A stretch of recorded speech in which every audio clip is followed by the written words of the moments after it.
Wait. Before you click the dislike button, hear me out. Homefront Revolution, I really disliked the first game, it wasn't good. Homefront Revolution came out, I thought, oh, they've done something kinda cool with it, but I gave it a miss. Then I got a review copy. Yes, Deep Silver have bought me out. They are paying me hundreds of pounds to make... No, I still expected to hate the game. I played it thinking, oh, I can make a few stupid videos about it. That is not what happened. I got a game that I enjoyed. And the title of this video, that's probably why people are wanting to dislike this video. But I say it with every single bit of my heart on the line. I don't know what I'm saying. I mean it, is what I'm trying to say.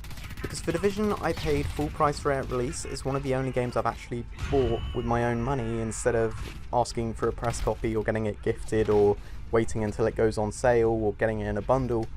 But I was so fucking disappointed. I wanted to love The Division, I wanted to put hundreds of hours into it, but I strongly disliked it. Yeah, it looked pretty, but it ran pretty poorly, the game was pretty boring, there wasn't much to do. I know they're releasing updates and expansions which you get charged for, and they are making it kind of better, but Homefront Revolution has all of that without having to pay more. You get all of that in the bundle in the actual game, and unfortunately that does include the terrible optimization. So yeah, you have this rundown city, you are the rebels, you want to start a resistance, you want to fight back, you are the minority, similar to The Division. You're taking... In fact, no, that's completely wrong. The Division, you're like these high-tech agents. But either way, you haven't got control of the city. And in Homefront, it actually feels like that. In The Division, the streets are empty, you have civilians, sometimes you give them water and they throw a hat at you in return. In Homefront, you see civilians getting attacked, and you see their houses getting raided, and you see prisoners being escorted in vans. And you can choose to rescue them. Or you couldn't. Like, you could easily say, no, I need to save my ammo, and you leave them. And you actually feel a bit guilty for that. You see civilians and you want to save them. You get bonuses for saving them too, sure. But you actually want to save them because it feels right. You want to take back the city, and you see the city improve over time. You see the civilians beginning to fight back. You're not heroes or anything. People don't worship you. In fact, people hate you. A lot of the time they strongly dislike you. You kind of need to earn their trust and their respect, and it does happen over time. The game itself is tense. You feel like the underdog, you don't feel really powerful. If you don't analyse the situation correctly, then you're probably going to get killed. Enemies will swarm you, they'll come from all directions, they have motherfucking blimps in the sky that shoot down on you. And you have loads of ways to dispatch them, but you can't take on an army, quite realistically. And you are just one person, so you need to analyse the situation correctly. You need to, if you see people raiding a house, then you can't run up and shoot them all. You need to take them out from a distance, you need to disrupt them or distract them. And if you do take them head on, most of the times it will result in you dying. And the rest of the time it results in you running away. The game kind of wants you to realise how important hit and run tactics are. So you start a fight, you do whatever you need to do, you save a civilian, you pick up supplies, then you get the hell out of there. You don't kill everyone, you run, you hide.